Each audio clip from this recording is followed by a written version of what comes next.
Yes, yes, yes, we're on the air. It is another Tuesday evening, and you are listening to Soul Perspectives here on CKUT 90.3 FM. My name is Kim Dominique-Ferguson, and I'm in studios with. Renee Jordan. And we have a special guest with us in the building tonight. He goes by the name Teez. He is a singer songwriter, Montrealer of Jamaican, Algerian, and Chinese origin. Mix up and blend, as we say in Jamaica. He's a jazz hip hop singer in the. He's young. He's vibrant. His music is amazing. Thank you so much for coming on the air and talking with us. How you doing? Thanks. I'm great. Thank you so much for having me here. Oh, it's a pleasure. It's a pleasure. Since you know we're living in a COVID world, we like to Yeah. we like to check in with our guests and see like how has life been treating you? What's been going on? What's proper? So it's been good actually. I like to think myself of a positive person, so I kind of try to make the best out of any situation. So I just had my birthday a couple of days ago on the 16th, but I spent it inside. We just ordered food and had some wine. It was cool, but I would have liked to do something. Um, but there's that side of things. But at the same time, I've been working a lot on myself. I'm not really working anymore. A part-time job, so I'm just waking up and I have the full day to myself and to work on myself to better myself. Music especially, but other little things too that maybe I didn't have time to do before. Work out a little more, read a little more.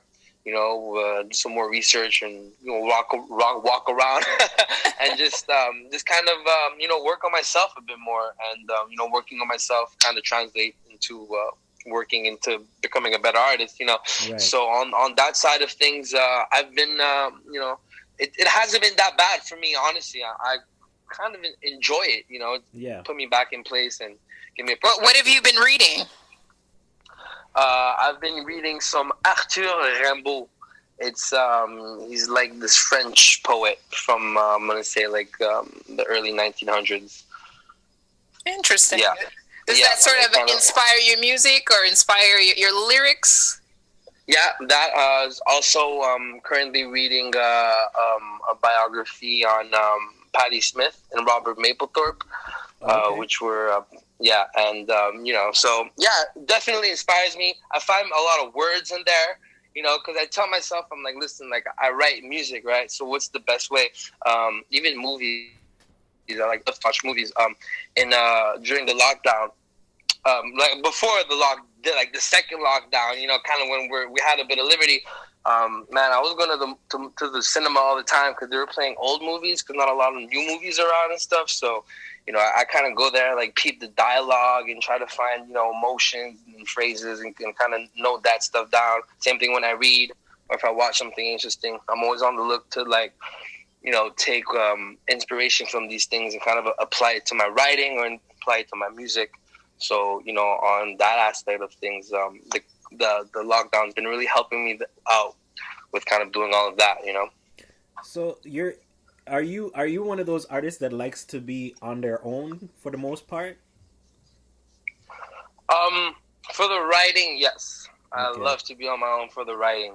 I like to have like the music blasting and just kind of writing Yeah, just get you the just way get that I write. lost in the music and allow the inspiration to Yeah, come to you. yeah. And so it's like I'm a mover. I move a lot, so sometimes I'm just pacing up and down. A lot of time, like in the summer, even right now, like I go to the park and I write. You know, just I like to be outside and sometimes I'll go to Westmount Park, like right next to the water or La Fontaine. Just kind of post up on a bench. Have my little vices there, and just kind of write. Yeah. Since I'm not really doing much in the day, I'm go get some sunlight, and that's kind of my work. Like I'll spend Yeah. maybe 2, 3, 4, 5 maybe hours just kind of writing and thinking and making writing the lyrics and stuff like that. Yeah. Yeah. How long would you how many tracks do you say that you've composed since the beginning of COVID? Um, So I've written three, but I've been working with a lot of producers recently, Right. like and musicians, kind of like pulling up to the studio, kicking it, and just kind of making a lot of music. So kind of come back to the first question. I really do love jam sessions and chilling with producers and stuff like that when it comes to the music creation of the whole project or song or whatever, like whatever musical, and that process normally comes first, right? So I'll go, we'll just chill and we'll come up with some stuff, and maybe by the end of that session or the second session, they'll send me a beat kind of structured in a way, and then I kind of found my own time to write on it. But definitely during the music creation part, I find it also important, to have energy bouncing off everyone and ideas and stuff like that. Yeah. So quite a few. I can't lie. I've been really. I've written a couple, and I have more to write. So yeah. When did you fall in love with music? When did you discover that was your passion? So I went to Face. So I was doing music early in elementary down there. That's just down the street from CKUT. Yeah. Well, I grew up listening to CKUT on Sundays because I always played sports. So we'd have a game somewhere on Sunday, and like I was playing soccer since I was young. And there was the reggae show on Sunday. So that's what I remember, With Pat Dillon? Being a kid.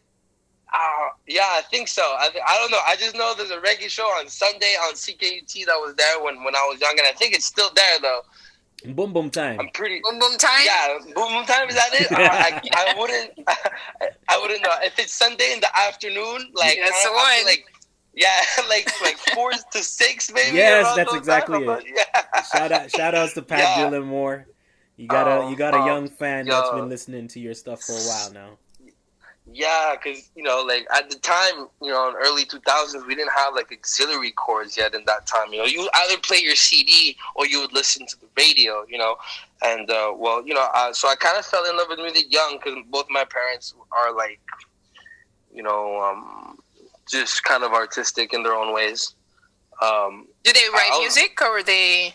I have one of my parents that works in music, and my other parent is just kind of, she loves arts and literature and all that stuff, but she doesn't. My mom, she doesn't do it really.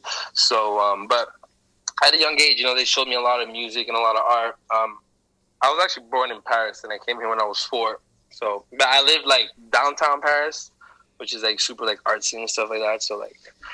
I kind of, and I went to kindergarten there and whatnot, but it was early, and I always went to festivals too, since I had my father that worked in music, so I was just at a young age just going to the Jazz Fest and Francophonie and just kind of going to crazy festival shows and all at a young age. So it just kind of always been in my life, there wasn't like one day I was walking and I'm like, oh wow, like. It was just kind of, I was just in it. So you grew up from the beginning. Music was a part of your life. But when did you discover that you had a talent for music then? I was around 14 years old, and I had this long commute to go to school, like an hour long, and like to go back home. It was like an hour and a half long because of freaking traffic in Montreal so bad around 3-4 o'clock, And there was these 2 specific albums that I was listening to. It was Lupe Fiasco's album, The Cool, and Nas's album, Stillmatic. Not to be misconstrued with Illmatic. Stillmatic is the one that came out, I think, in 2001 or 2. And those 2 albums, I was like hip-hop, but those are 2 like more introspective albums that I was listening to compared to like the Eminem stuff or the 50 Cent stuff or the Kanye stuff that was really big at that time, but their hits were kind of like more popish and like pop rap kind of thing, like big hits. So like these 2 albums were more like introspective and a lot of lyricism and in-depth, just music in general. And that kind of... Less about the party, more about the thought. Yeah. Definitely. Very just super introspective, and that got me, I'm like, wow, like I really I really dig this, and I started writing when I was like 14. And I kind of like paused, but I always freestyled when I was young too, so it started around then. But it's really around 18, 19 when I had put out a couple songs already. I got this offer to like do a couple shows in France, and like since that offer, and like I went on that trip after, but like since then, like as soon as I got that offer, like I was taking night classes at McGill, and like I literally just stopped. I'm like, yo, like I'm gonna do this full pin. So it was around that time, 18, 19. Okay, so you got a record deal from a company in France?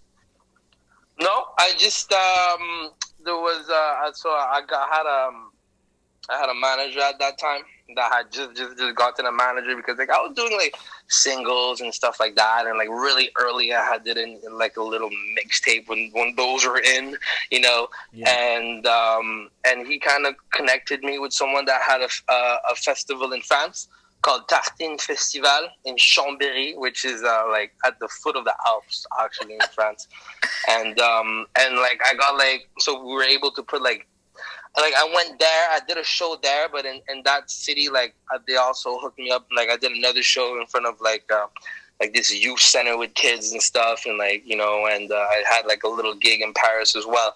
So, and like something else too. So like 4 things, and like, yeah. So that's how it all started. So you kind of went back to where you started, where you were born. Yeah. Yeah, that's kind of ironic. And if you look at your music when you were 14, and you look at your music later on when you're 18 and you were writing, and because you like the style that was a little bit more introspective, a little bit more deep in thought, how do you find you've evolved in terms of the context of your music, in terms of the mindfulness of what's happening in the lyrics? I just think that I've just gotten better because, you know, my music will keep evolving, and my music has evolved, and I just think like that's the whole point. Would you say it has evolved more lyrically or more in its musicality? Everything. Even like this EP, I think, has evolved from my first EP, lyrically, musically, and the structures, you know, and the sounds and stuff like that. And because I see music as a whole, you know. To me it's an art, you know. It's a form, you know. It not only is it your music, but it's also the visual world that comes with the music. You know, your videos, who's directing your videos, your photographer, like what world, you know, like that. All those things, you know, those colors, those vibes have to correlate with the sounds and the breaks in the music and the lyrics. You know, it's a whole. You know, it's kind of it's a being. It's one big thing, and I try to always kind of get better at that, you know. Yeah. Just in case you're tuning in for the first time, you are listening to Soul Perspectives. We have Teez on the line with us. He's a local artist, originally born in Paris, France, but has made Montreal his home. We're going to take a quick break. Keep it locked. You are listening to Soul Perspectives here on CKUT 90.3 FM.